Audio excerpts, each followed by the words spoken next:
Hey, good morning YouTube. Don't mind the messy hair. I just woke up trying to make a video real quick before the contractors get here. I wanted to show you guys a little update of where we're at along in this project. And obviously I'm also making this video for a little memory bank video so we can look back on things that we've done to the house as we're doing them. Everything's gone pretty well. It's taken a lot longer than I was expected, but my contractor does Christmas lights for the season, and this kind of ran into the week he had to be contracted to do it, so he hasn't been able to be here other than weekends. His wife has been here to fix some of the mistakes and do some painting, so it's going quite slow, but it is coming along. It's gone really well. Really like the company that we used. Really the only issues we ran into is the drywaller that they used, which is the owner's father-in-law. He's really not that good, guys. They did fix all the mistakes, but we had to have them out 3 times to patch and fix things. And then we've only paid for things to be painted twice, right? A primer, I think primered once or twice and painted twice. They've probably gone over these walls probably in some cases 3 to 4 times already, and they're going to probably do it again only because there was so many mistakes in the drywall. Now mind you guys, the drywall is brand new, so there really should be, it's flawless drywall. So all the mistakes that happened was due to the father-in-law making mistakes, not making the mud right, so I was getting a lot of air bubbles and pockets. I had a little bit of one tape line that was peeling down already right away. They had to cut out and fix. There was gouges in the drywall from workers not being careful. I got pictures of all this stuff that I got saved. I don't have video of it anymore, but I do have plenty of pictures, and I even caught them on camera because I'm recording this whole area all the time, protecting the house, which I am pretty getting trusting. The people seem pretty good. I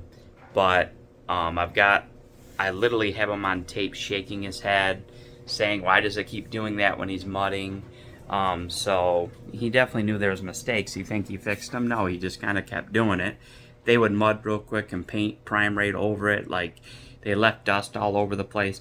Now I'm referring to the drywaller. The drywaller, which is her father, the contractor's wife's dad. So his father-in-law, her dad.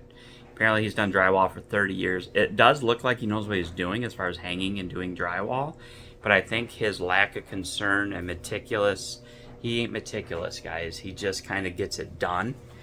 And if it was up to him, we'd have painted and been done. Well, the job slowed way down because they had to keep coming in here and they had to keep refinishing areas, sand, and then letting it dry, sanding it back out, coming back out the next day to hopefully paint, and then find me marking more spots. It's like, hey, this ain't good. Anyways, guys, I wish I could show you the pictures because you'd be like, what the hell? It definitely was not acceptable. But that being said, the wife came out here and started kind of getting on him, showing him, and getting it processed right, and now it's looking pretty damn good. So I'm happy about that. The contractors themselves have been amazing, guys. They've cleaned up after themselves every single night. They're very meticulous. So I feel like we're in good hands now. They're going to be out here. The actual owner that's doing a lot of the work, the wife and the husband. I forget the guy's name, man. I never remember it, but he's working like 8 days a week, as he says. He's doing the lights and also trying to get this done. He's apologized because this job has taken way longer than it should have. He thought he could get it done before he was contracted out to hang Christmas lights because he contracts his company out. So anyways, enough with the small talk, guys. Let's take a look at what's going on. What we're at so far, guys. So this is our vision. So it's turning out exactly how we want it. The plank wood, the gray, so the lighter gray on the walls, one accent wall of a little bit of a darker gray. Not a big contrast, guys, as you can see. Not a real big contrast of color. To be honest with you, we did the pieces that we have. They did look a lot more contrasting. This looked like it was going to be a lot lighter. In the camera, it actually picks up as a lighter, but in person, it looks a little darker. And there's, you can kind of see it, guys. See, as the light hits it, paint is very weird if you guys don't know. Paint can be very misleading, right? Different light. See, as that light hits there, the colors almost look the same. But if I come into the dark and get away from the light, look how that looks darker. And that definitely looks a little lighter. So it is what it is. It looks really good though. Very happy with the colors. My wife actually picked out these colors, so she knocked it out of the park. They look really good. I don't think they're too dark to make it look crappy in here. I think it looks luxurious. So obviously you've got the nice, this is cedar, rough cut. So it's got a rough texture to it, which I like that because it gives it that rustic. As you guys know, we live out here on a little bit of property with a pond and woods and stuff. So we kind of want that feeling inside the house, but we didn't want just exposed wood with varnish, you know, with a clear coat or whatever. We don't want just wood everywhere. Now, if this house, if we were wanting to go for the log cabin look throughout the whole house, then we would go for that fresh look. Because I know a lot of people are like, why are you painting over wood, right? But I really like it. It's going to give the house an updated look. Like, okay, work's been done in this house. It's been updated. But it also don't just have that wood. Just a wood look, you know. Just pure wood. It's got color. So, yeah. The whole house eventually down here. Down here is going to be these colors. And that's called like leather or something for the black. Obviously, you guys can see, you know, there's going to be a lot of touching up to do. They're still kind of working. They still got to do the ceiling again. They got a patch job right there. They are doing things, guys, a little bit, in my opinion, unorthodox. Remove that. Yeah, they're doing things a little bit unorthodox, in my opinion, because I feel like they're costing themselves a lot of work. They're very good, and they'll get it looking good. Like, but here's my thing, right? Here's the floor, guys, real quick before I get mumbling again. So here's the floor. This stuff is a vinyl plank flooring, 100% waterproof. There's your backing. He did put a leveler on the floor, so he had to pour a leveler liquid that automatically flows to where it's unlevel and then hardens. Then he had to polish it down a little bit, but he said there was a difference of almost like 2 inches. So up here it was like 5 point some inches when he measured it with his laser, and then down here was like 7. So there was a good amount of a slope, so he had to level that a little bit. Plus this has some cushioning and thickness to it. And the thickness of this floor is 20 mils, so it's a very scratch resistant, very thick, heavy duty, almost a commercial grade floor. So we shouldn't have any problems with wear and tear over the years on this floor. Obviously we're going to be careful too. Guys, he went as far as asking us how we wanted to set the floor, which I didn't even really think about or probably care, but he even asked us how we want to have it set. So did we want to have it set the lines 12 inches like it is, or 8 inches, so when it sets? I mean, he really wants you to be happy and all the details done. He still has to wrap this door in same wood, painted black. He's going to do the inside as well in there, because obviously if we go in here, you know, he's going to trim, and all this is going to be all trimmed out and looking nice. We'll have to move the shelf over. The pocket door is in the shed outside being, I think it's already painted. So that's going to look really nice. The trim's going to get finished here. Corner mold black, painted black, which I just moved over there. It's going to go right there. Transition strip to go from the drywall to the older ceiling on the other side. So that looks clean. Obviously trimming out all this in wood. He didn't want to do drywall right here in case of, you know, a lot of abuse walking in and out of the door. If it gets beat up, at least it's a piece of wood. You can sand it down, repaint it, stain it, whatever. So so he really thinks about a lot of that stuff. So they'll be cutting that drywall back, enclosing this, framing in, finish framing in the patio door, It's going to look really nice. And then this essentially is what the floor is going to look like. So it's almost going to look like a concrete floor. Here's an up close look of it, right? Still got that darker mid grays. There's a lot of grays here, but a mixture, and I think they all flow good together. And then the black trim breaks it up. Obviously, we'll have our blinds put back up, which is good. New vent cover right there. Light will go there. You guys have seen it before if you watch my other videos. This is my gaming area, right? The black couch is still going to go back here. The end table is going to go right here. I'm debating on what to do right here. I'm still going to do the entertainment center, but I am thinking about mounting the TV now. So not putting the shelf box thing right there. It looked good there because in the past I had an entertainment center right here and I had a real small TV because the goal purpose of the TV was just to turn on the weather in the morning when we're down here, listen to the news. So we just bought a cheap little 20-inch, 19-inch TV or something, and it looked really nice. And I put the cabinet behind it. You could see the full cabinet. Well, now that I wanted to get an OLED, nicer, big TV, so I got like a 42-inch or some TV or whatever. So it fills the space. It actually even comes a little bit over to here a little bit. So what happened is the big cabinet I have right here, half of it gets chopped off by the TV. So it looks a little bit, it's not a big deal, but it doesn't look technically aesthetically pleasing because the TV blocks half of it. So it kind of looks a little off.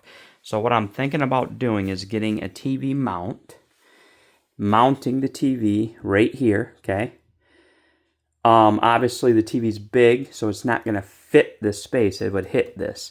So if I put the mount here, I'd have to keep the TV bumped out just slightly past the brick. So it would always stay floating like right here, right? Maybe even right here. So I'm not sure how that would look. I don't think it would look bad because the TV used to have sat on the entertainment center right here. So you'd have all this space back here anyways. So, I don't know. I'm really undecided.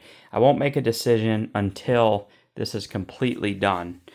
And then, because I only want to put holes in the wall one time, right? It's all brand new. I don't want to put holes everywhere. So, and I know obviously where the stud is, right? So that shouldn't be too big of a problem. I might even do the old board trick, put a board up or whatever to hang it. Or, guys, I might just put the TV back on the entertainment center, keep that space open, and then I'm thinking about maybe getting a nice black shelf or some kind of entertainment kind of shelf maybe that bumps out so many inches maybe, and big enough where I can still put the Sony, the PlayStation Lite. I did buy an Ethernet. We did pop in an extra box right here with an Ethernet cable running from the Ethernet box through the wall. So now I can plug in my PlayStation direct connect all the time without running a cable like we had running all down the floor and all over the place. So that's going to be pretty sweet. And I bought an Ethernet box with 5 ports. So I can technically get a little 2 or 3 foot cable, connect it there to the Ethernet box, and I can literally have 5 Ethernet ports right here. So if I'm sitting on the couch, I want to pull a cord through and connect to a laptop, or bring my computer down here again and connect to that too. We'll have options. So that's great, guys. All the outlets have been brand new.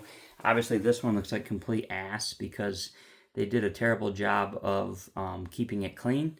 So I'm probably going to have them pop that one out. I got a whole box of them, so I'm going to just put a couple brand new ones in so they look nice and clean. So there's a couple mistakes that they made. All the mistakes have been from the drywaller.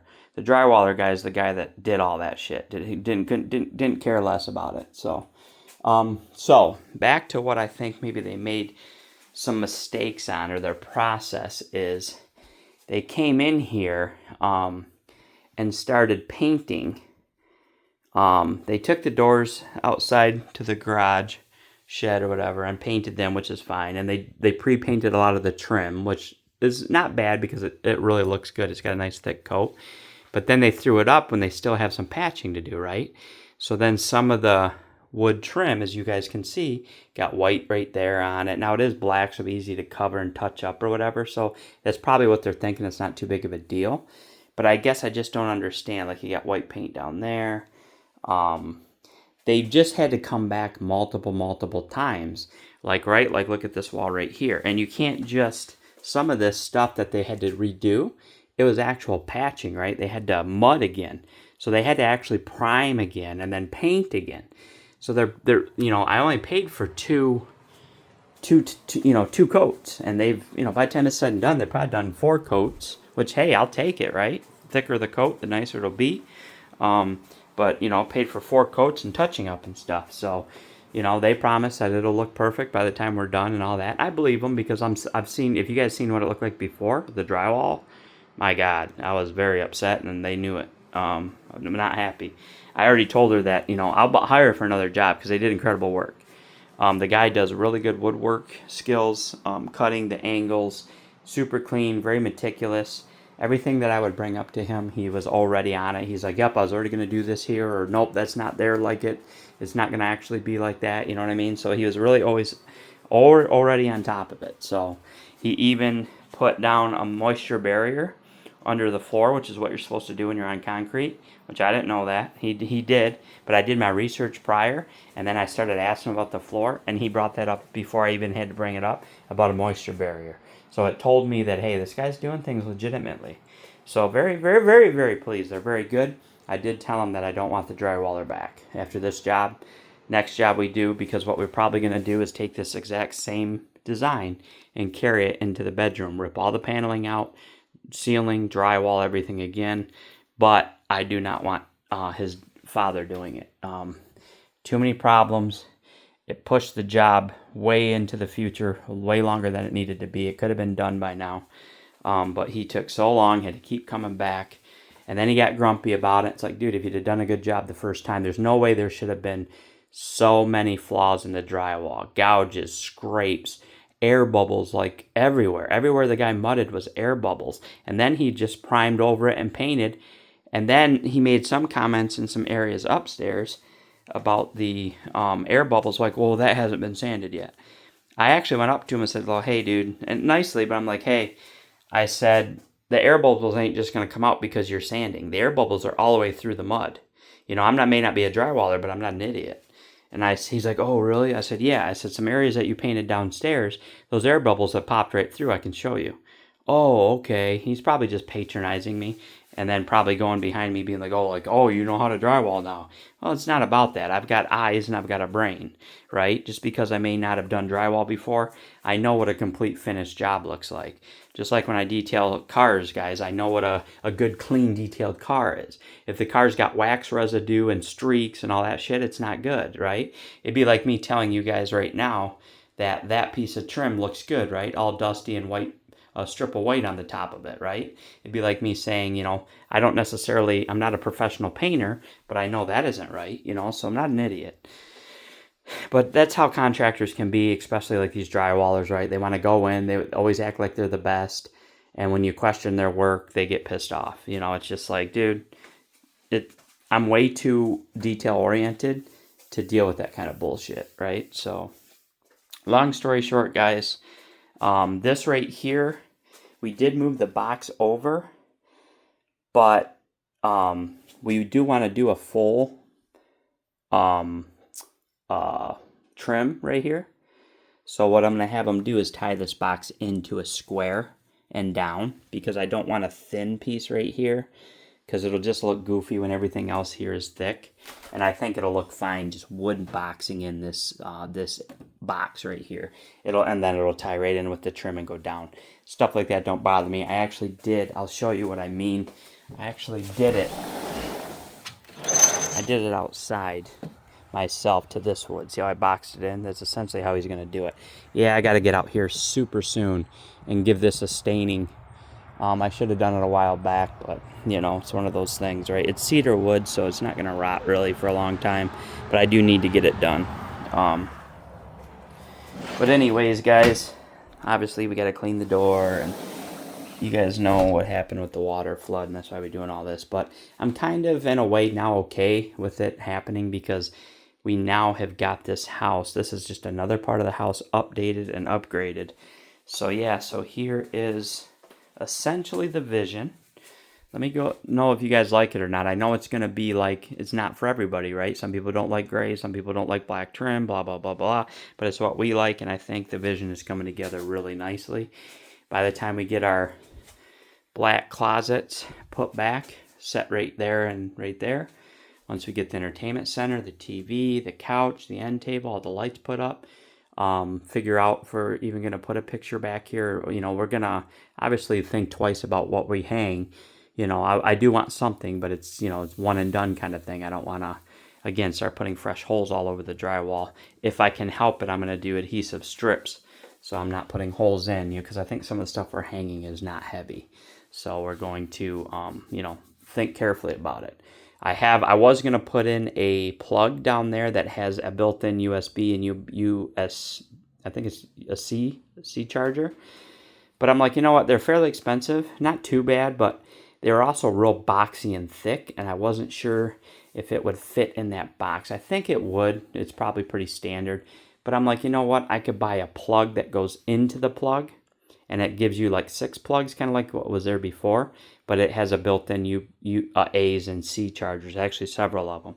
So it gives me the same ability. There's space back there to just plug it in, screw it in the middle, and now I've got like 6 plugs and extra stuff. So yeah, so anyways, guys, that's what it is. I also want to show you, actually, you know what? This video is kind of long, so I'm going to do another video because this wasn't all that we had done. We had a new entryway door and walls built upstairs, so we can actually shut the door and not use a curtain to come downstairs. So I'm going to put another video up after this one and show you that. But here's the vision, guys, so far. All that box is going to get trimmed at the top, not at the bottom, just at the top. So it's going to run all nice with the black. So everything's going to look good. So with that being said, guys, I hope you enjoyed the video.